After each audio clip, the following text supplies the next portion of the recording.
I have been training students for the last 15 years now. I've been corporate training for the last 9 years.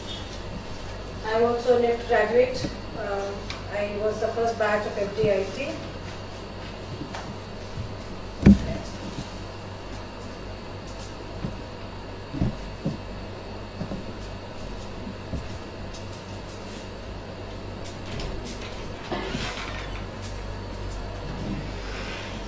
I have been across the industries. I have worked across the fashion and retail industry. I have. You are here for fashion. I'm here for fashion, yes. The trial has expired.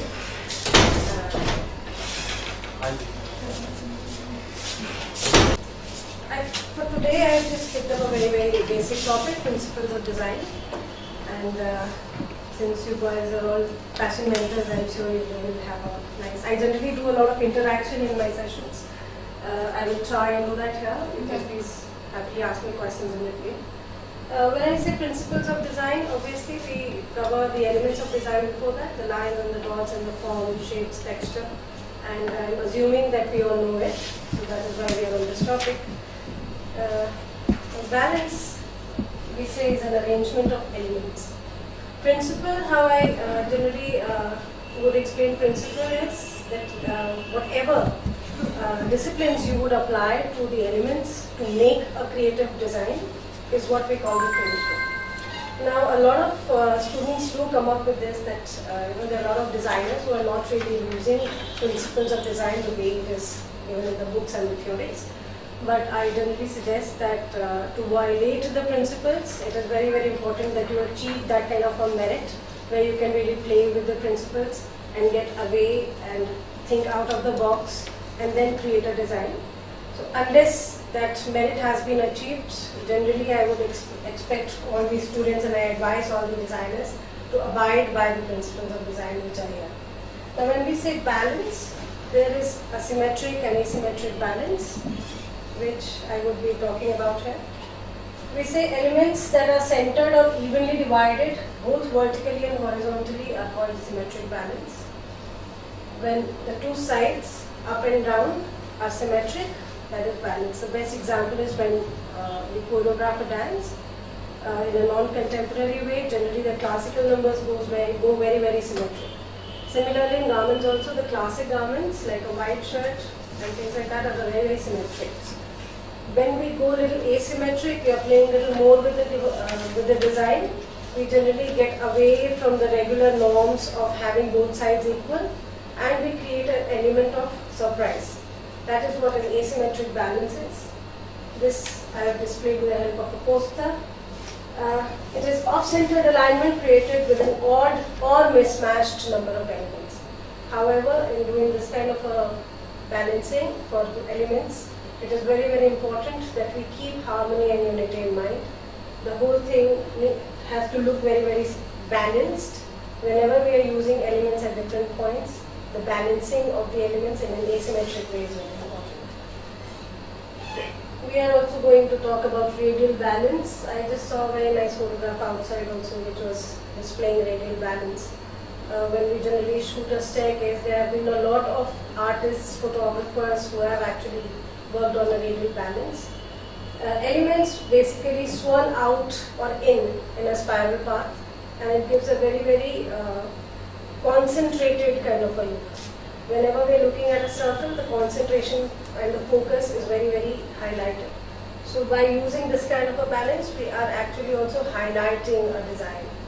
So generally, kurtas or shirts that have got radial buttons, big buttons or radial designs are very loud and generally very quickly accepted. Then contrast is another principle of design. If applied very well to the elements, works wonders. Contrast is generally used by designers who are very simplistic. They would generally play with colors. This basically emphasizes the difference between any two elements. Using a line with a dot is also kind of a contrast. Using a color with a black and white is also a contrast. Color differences, it can be shape differences, it can be perspective differences, any kind of these differences would lead to a contrast. which highlight a design totally. Unity and harmony we just talked about. When we are balancing asymmetric, we should keep harmony in mind. This is a very discussed, talked about topic. All design elements, when we say, are consistent with each other in shape, style and color, and they look very harmonious, then design is called one. Generally in a design, if too many elements are used and they are not united in a way, then it might look very haywire, and the design may not come out to be the way a designer is expecting it to be. Adding too many elements is generally a risk if it is not united or it is not looking harmonious. In very simple words, I generally explain that harmony is something that suits the eye. Whatever looks good to the eye is generally harmonious. Before I go to the next topic, we at times await the harmony, and at times whenever, I generally give example of Rakhi Sawant. She's a non-harmonious person if we are talking in terms of design, because she's loud. She generally comes out, but negative publicity is also publicity, and sometimes us designers do use that. Now, scale and proportion is basically the relationship between the sizes of two different elements. Now, these two different elements can be color and shape also. When we are talking of scale and proportion, we might use color, maybe rainbow colors with a black dot, and the black dot would be highlighted because there is a huge difference in the proportion of the colors being used on the design in whichever part. I generally accompany this with a lot of physical visual examples or physical examples, which I am not doing here because of the time constraint. So I'll just move on to the next. Any questions till now? Dominance and emphasis is basically again a very important factor. I think this has gone down a little bit. It says whatever first catches the eye is what dominance is all about. Whenever there is a very good portion of a design, it generally should be highlighted so that becomes your USP, your ultimate selling point. If this is used in the right way, then the designs are a hit. If the emphasis is done in a wrong way, the designs are generally a disaster. So this is a very important thing. Again, the principle of balance is supposed to be utilized here. These principles combined together would only make a good design. This is another topic actually, so I would like to cut here. Is that okay? This would be a different topic. You'll ask me questions on principles or any kind of questions? What all subjects you teach? I am taking all fashion and retail subjects. I generally avoid the textile subjects. I'm not very well versed with textiles, and I'm not taking computer subjects by choice.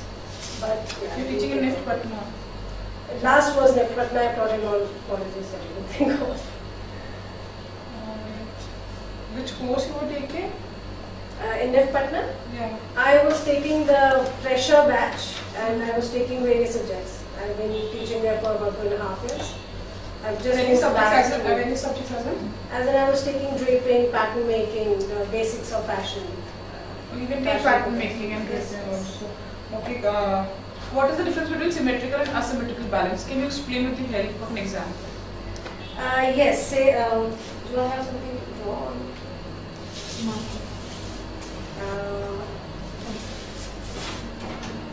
Okay, say for example, I have a radio glass and I have another dot here.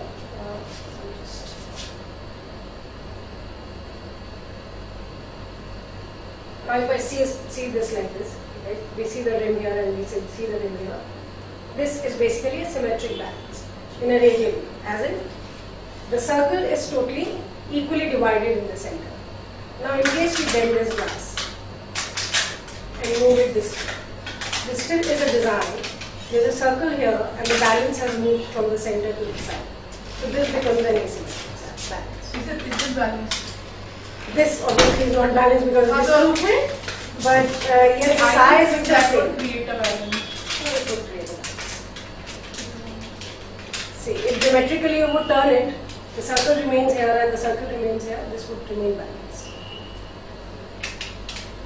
I just want to know the difference between symmetrical and asymmetrical balance. That's it. How do you symmetrical differentiate balance, symmetrical and what is asymmetrical? And Balance symmetrical has to is be there anyways. when the two sides are divided horizontally or vertically and they are equal on both the sides. In respect to colors, elements used on two sides of design or texture, that would be symmetrical.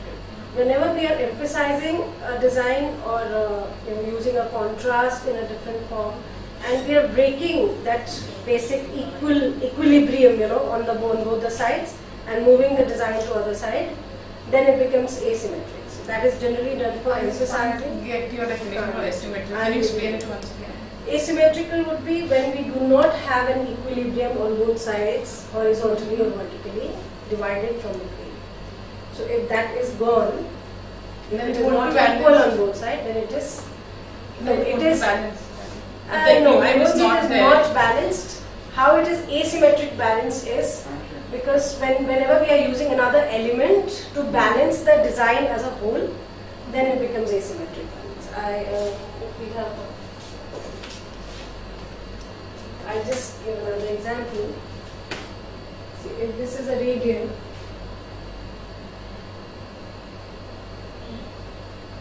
and I am dividing it here. This thing is elongated. This is a symmetrical balance. Because in volume and mass, we are basically dividing it equally. Whereas,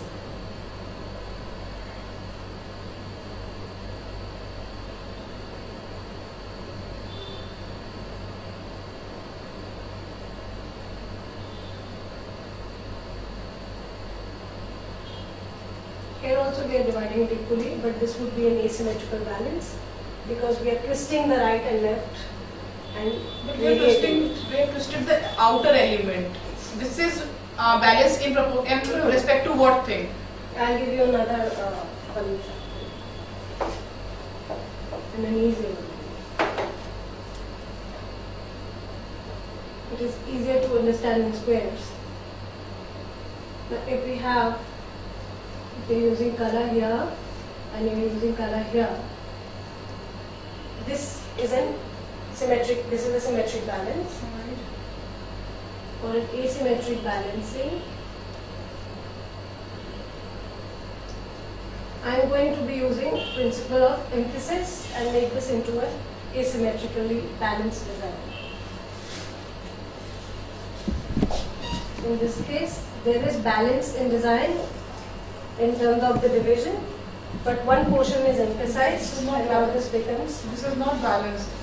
If we are giving emphasis, obviously it's not balanced. No, it is balanced. How do you call it balanced? Like whether you have divided it horizontally or vertically, the emphasis is going there. How do you call it is balanced? No, when you are using, the whole design is totally balanced, alright, and we are using an asymmetry to disbalance it and emphasize one side. So when we are looking at the design as a whole, this You thing is also said balanced. when we are disbalancing by emphasizing one thing. So when you have disbalanced it, how is it When we balanced? see the design as a whole, it is a balanced design. When we say a balanced design, it is very important to understand that You we're talking of teach a whole retail, design. right? Yes, I am. So can we just talk in terms of retail? We go for VM and everything. How do we teach our students? How do we create a symmetric balance? Asymmetric balance. Okay, I would give you an example of a window. Say if it is a window of 6 feet length and we are using one particular dummy at one side. Okay, so we emphasize that side, but we are using the other side, the negative space, we would obviously be filling up with some other motif or maybe a background or maybe certain properties. So that way we are going to balance it, but it is an asymmetric balanced design. The whole window as a whole looks like a whole composition, whereas so the design in a whole is balanced design, whereas the division is asymmetric. So there is dummy on one side and there is other property If on the there's other dummy side. on one side, then obviously our eyes will catch, the dummy will catch our eyes. It will. That means the window is not balanced. The No, dummy is being balancing would emphasized. not mean that design would be Balancing catching is- eye. See, I'll tell you, for Balancing example, is I beg to differ a little bit here. Yeah, sure. If we repeat this design, this particular design here, if we repeat it, okay, and we are repeating it in a very balanced way, the entire thing would become like a pattern, and there's nothing emphasized here. So the whole thing looks like a full design, like for example your t-shirt. Looks like a whole design, there's nothing emphasized here. The design in its own is balanced. Whereas when we say asymmetric, say for example if the other shoulder does not have a cut, has it? Yeah. It has. So say in case that shoulder did not have a cut, this would have been an asymmetrically balanced design with emphasis on one shoulder. Any other questions? I hope you're convinced. Thank you so much. Okay.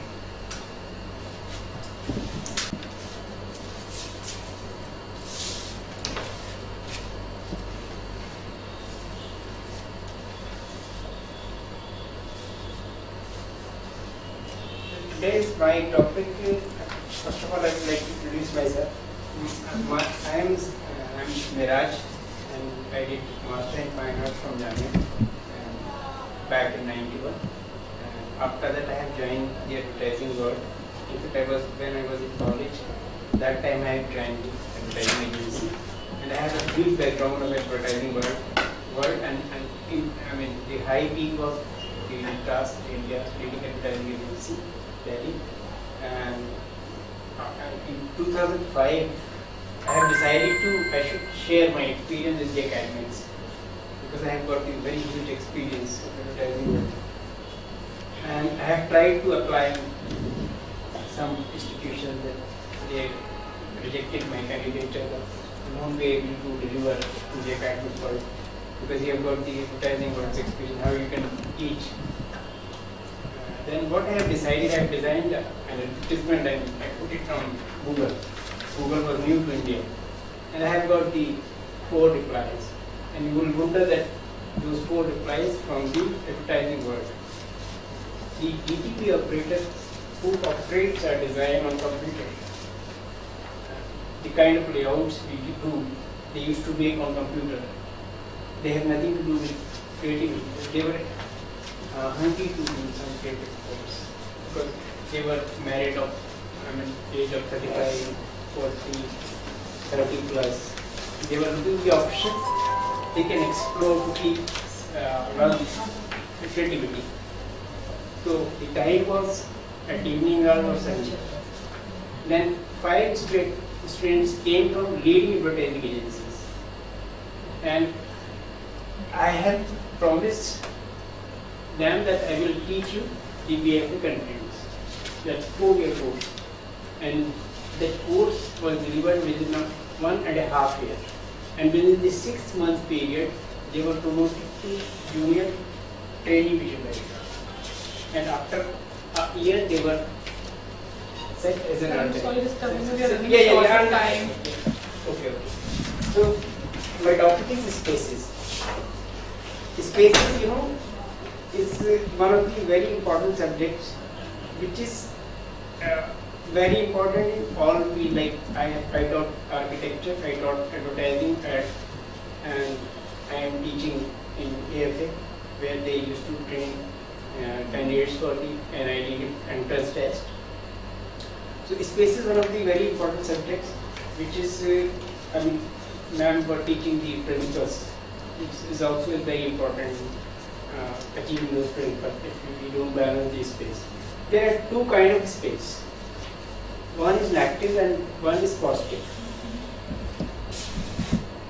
For that, to teach that, I will take you to the 90s.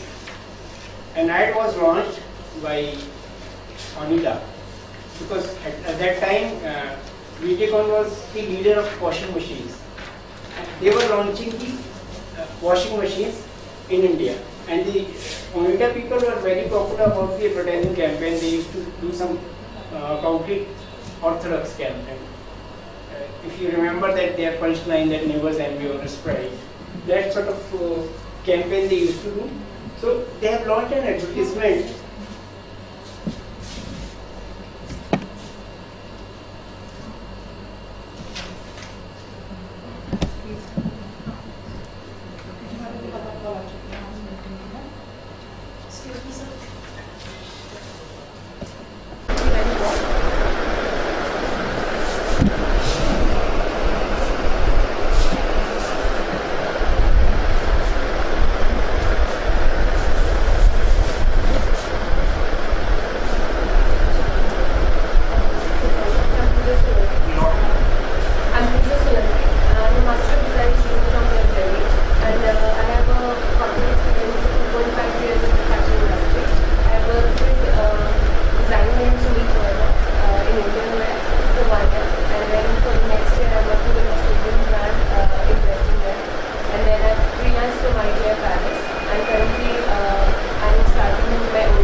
a particular generation is culturally bent, or the mood of the particular time, and it shows the ideas and beliefs of that time.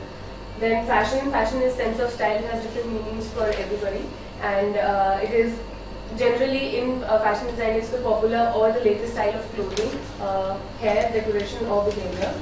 Then a fad is a craze, an intense an intense fashion item that has been repeated so popularly, and it rises quickly but fades away quickly.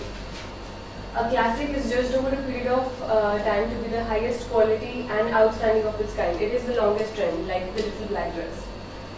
So, cohort is a group of people. Understanding cohorts in terms of fashion forecasting is very important, because in today's times there are multiple cohorts. That is why it has led to people imitating Western markets, and it has led to the popularization of multiple trends at a time. So mini skirts will also be in. It's not like before that there was an era of mini skirts or midi skirts or longer lengths. Now everybody is accepting all hemlines, all kind of fashion trends, because the cohorts have been multiplied over time. And there is a fashion group who would like pink. There is a fashion group who would like black. All seasons, be it spring, summer, or be it winter, autumn, winter. So forecasting is basically predicting or estimate a future trend based on research. And a trend is a transitory increase or decrease, a general direction in which something is developing or changing. A visualization is the process that helps forecasters understand what, basically these are the tools that helps a forecaster to forecast future trends. So this is understanding the fashion forecasting process. So first you have to understand the multifaceted character of fashion. As I told you that there are multiple cohorts and multiple trends existing at the same time, which was not there earlier. And so you have to basically understand what kind of trend is gaining popularity at what time, and what changes in the society has led to that trend. The second is analyze trajectory in fashion, like how a particular trend, basically the cycle of fashion, how a particular trend rises and is influenced by some influencers and then propagated by the mass market and then gradually declines. The third is the zeitgeist as a framework for understanding fashion change. This is very important because it is a long-term research. You have to basically observe an entire decade to sort of come close to what a zeitgeist might mean. And the fourth is the role of forecasting in textile and apparel industry, which is basically now very important nowadays. Because even in fashion now, the designers are asked to create trend reports. So actually they're merging two profiles. There are two different profiles, but since there is lack of fashion forecasters in India, designers are expected to play a role of fashion forecaster as well. So this is basically the design calendar. How, like it's an example from Autumn Winter 2011. So first, the trend forecasting will take place most probably 1.5 years ago, like before. And then the textile fairs would happen, like Premier Vision, these types of fairs where they would basically innovate material, and based on that, designers might or might not pick their inspiration, and thus that material picked is then designed and developed and worked on, and then the production is complete. And this is all. Actually the calendar starts 1.5 years ago, like before the final launch of the collection. So when the production is complete, then so if you actually see, the delivery is in September 2011, but the process has started in May 2010. So basically, a fashion forecaster, what he or she does is predict trends, what are going to, what is going to be the color of the next season. This is short-term forecasting. Color of the, color of next year or next 5 years. This is long-term forecasting. So who are trend chasers, and what do they do? So a trend chaser is someone who locates spawning ground of trends and then uses and then uses the skill and knowledge to identify emerging concepts and then it transmits to other forecasters, developers, press, marketers, and then it triggers a chain reaction which is called fashion. Fashion basically is in new styling, novel decoration, and innovative uses. So there's a synchronicity, as you might have noticed in fashion magazines, that if somebody is doing brown, they're mostly designers that are doing brown. And if somebody has picked up animal print, mostly designers have picked up animal print. So this is not a basically this is not a coincidence, but it's all research that has been supplied to them by a fashion forecaster or fashion forecasting groups. So basically, a trend forecaster works with a trend agency, and the result is a trend book.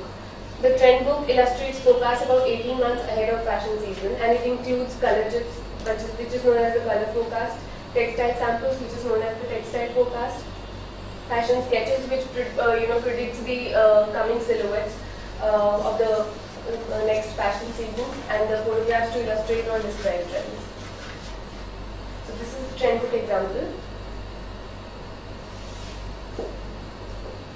So it's, if you can see, it's basically very raw and tribal inspired, and this is the ultimate product from that inspiration. This was a fashion forecast, and then this was the final product, which was made after 18 months. These are the silhouettes that basically designers develop in their trend books.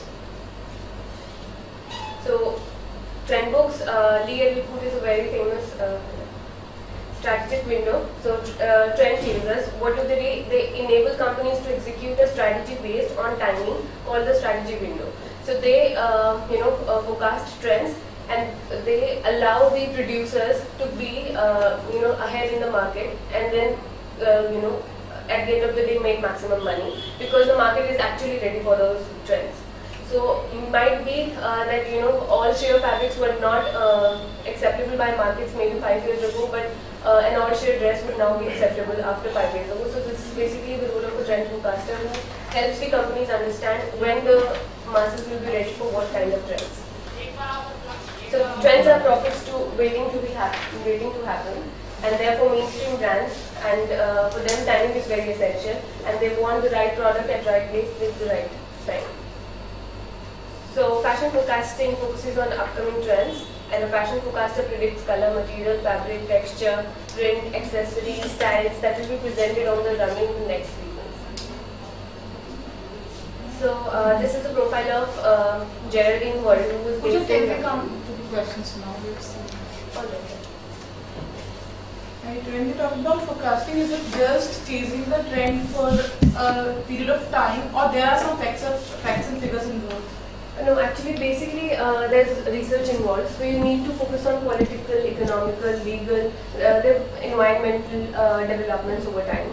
And Can then you just explain this example in terms of political, economical, and everything? yeah, basically, like politically, if some party is in power and says that if they're contending for elections, and one party says that I will allow 100% FDI if I come in power. So basically, politics would affect indirectly. Politics would affect fashion. Like similarly, Britain has decided to exit Europe. So it's how it is these political decisions, how they're affecting fashion, because they're affecting fashion brands at large.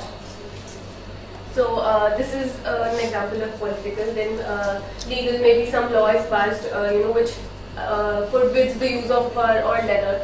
So it will affect fashion. So these I are think that will affect fashion at a large scale.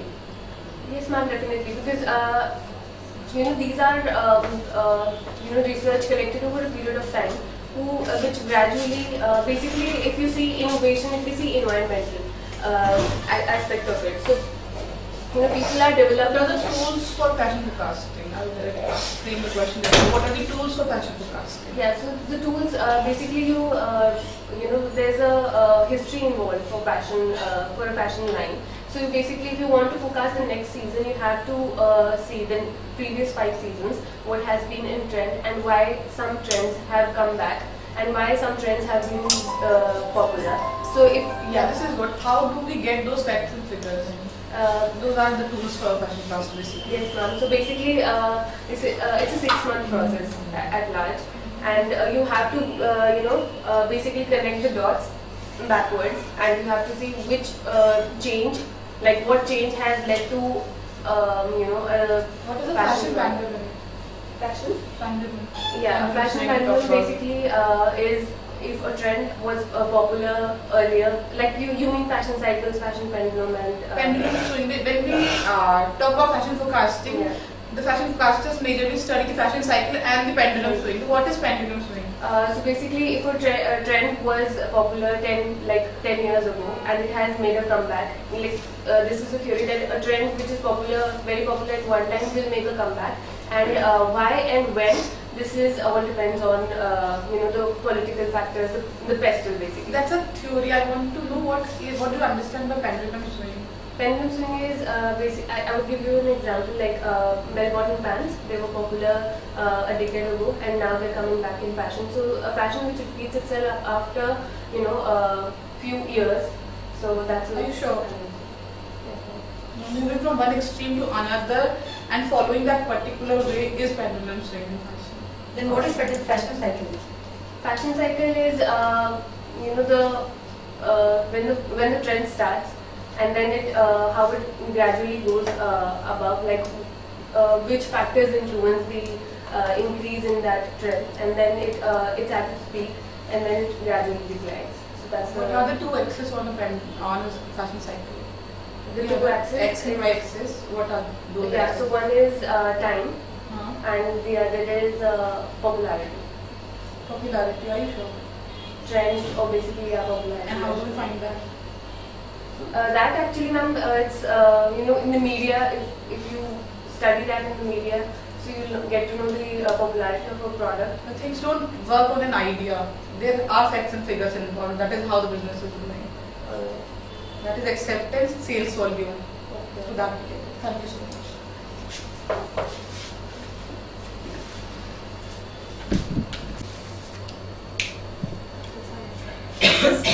Well, as I started, I was trying to convey something about these spaces, which is very important subject in every field like interior, architecture, fine arts, applied arts. So, I was telling you that in the 90s when Oneida people, they were launching their washing machines. So their advertising agency was advertising avenues. It used to do Orthodox campaign. So for that launch, they have booked full-page advertisement for national radio all India, pan-India. At that time, that ad costed them around 25 lakhs or 30 lakhs a newspaper. So the kind of ad which they have designed, there are two kind of spaces which makes your layout or design perfect. That is negative and the positive space. And the perception is that all over the world that the layouts which are represented with 30% positive and 70% negative space are the most appealing designs of the layout. So I will give you the example of that advertisement which was launched at that time, and then that won many awards also at that time. This was the advertisement. Very basic nation and the very bland space in between the lines. It was represented by the typography only. Type was used, Times New Roman, and the area. Oneida is the logo which is represented by Times New Roman only. So this is nation, then they left this space empty. And the meaning was, we have cleaned and washed the whole nation. The message was that. And in terms of, and washed by washing machine. This ad was very appreciated by people and the clicking. So people were curious to see the product and they visited the market. But if we see as a philosophical, this is the positive space, which whatever we make, that is the positive space, and the area left is negative space. I will give you some of the examples also, apart from this. this is the Volkswagen advertisement. I have taken it from the archives of 60s and 70s. The point was that this product, if you are aware about, Beetle is made in every country where they are representing 22 or 20 units they used to sell at a year. So the point was it is costly. Nowadays it costs around 25 lakhs, but it's a collector car. So the point was the think small. When you are thinking small, it's a big. So they put the car over there as a positive space, if you can see it, and left the negative space to give it the attraction. And this car and this thing is small and this logo, like the map which who was telling the principles and all. So it's creating a beautiful rhythm. The viewer goes through this point and leaving this space make you easily convinced to see this thing small. Then you go to the Volkswagen. That is the brand. Next is another ad. This is in supporting of that ad. Then the car is very big. See it from inside. So again, this whole space left empty, and the big car becomes a big thing to attract the customer. And the layout part was the same. Here, the lemon is the model, and the company is there. Next example is Can we skip the rest of the examples and go to positive and negative understood? this is the basic design which I want to मैं आपको बताना चाहता हूँ कि if you go through this asymmetrical, how you can achieve symmetrical design through the symmetrical asymmetrical images. This is the basic design which her field में काफी पढ़ाया जाता है. I have designed this through the line and the squares. Here you can easily see this thicker line and thinner line, and the bigger boxes I have taken here, and it is making the rhythm, and that specifically I have taken that small line in bolder. So weightage is, it is balancing the negative and positive space. The same layout they have done in color, the perception is changed. See, here the same layout I have represented through the color, but it is the attractive color I have taken there at the top. So it is balancing the whole layout. Here I have taken a light magenta. This thinner line is is balanced by the darker color. I have taken again the bolder line, but light side, again the more bolder line by light green. So the whole layout is balancing through the negative and the positive space. Again, now when we are going through the same color family, I have represented only the green color. So light and the dark is balanced by the negative and the positive space and the weightage of the color also. Second is now how a design is achieved and made by the negative and positive space through the asymmetrical design. What I have done is I have taken this part of a layout in a box, and this box, this magenta space becomes the negative space. Now this is the positive space, and I have repeated and made the mirror images, and that becomes a symmetrical design. So what is the basic difference between the symmetrical and asymmetrical design is symmetrical design we are representing the certain pattern and the element in a balanced manner. Suppose we are presenting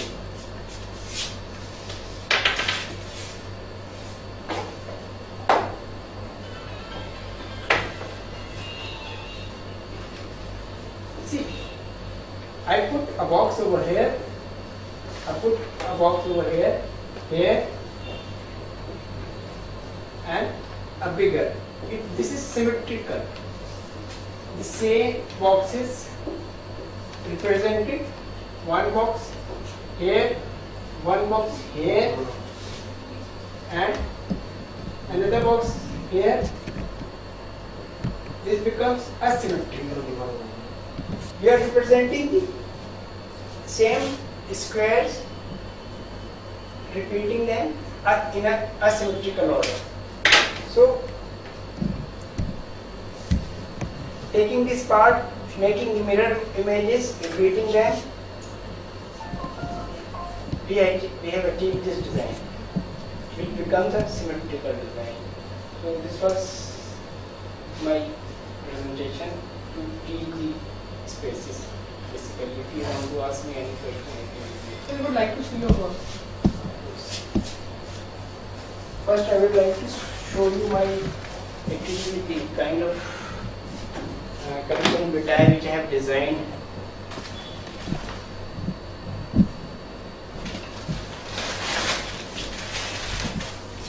This is my resume, which basically I used to present to the whether I am going to the academics or. This is the Dastane-e-Miraj. If you have heard about Dastan, is the story of your. So this was this is the band which I have made is repeating Dastane-e-Miraj. It's like this.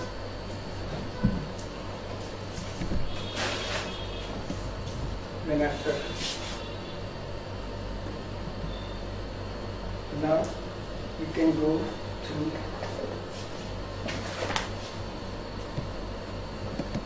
These are the expertise of advertising world. In fact, this is the bookmark which is came out of this. This is my first page. I have written, shown that import, and all my expertise are coming as ink. My qualification, technical qualification. Can you see it? Yes, sure. And the three languages I have used. I know Urdu, I know Arabic, I know English, I know Hindi. So it is. That you have expertise in architecture and interior design. Yeah, I have also one of the expertise of architecture. And what all you teach in like interior? Right now, I am teaching at AFA Academy of Fashion and Design and Art. I am teaching.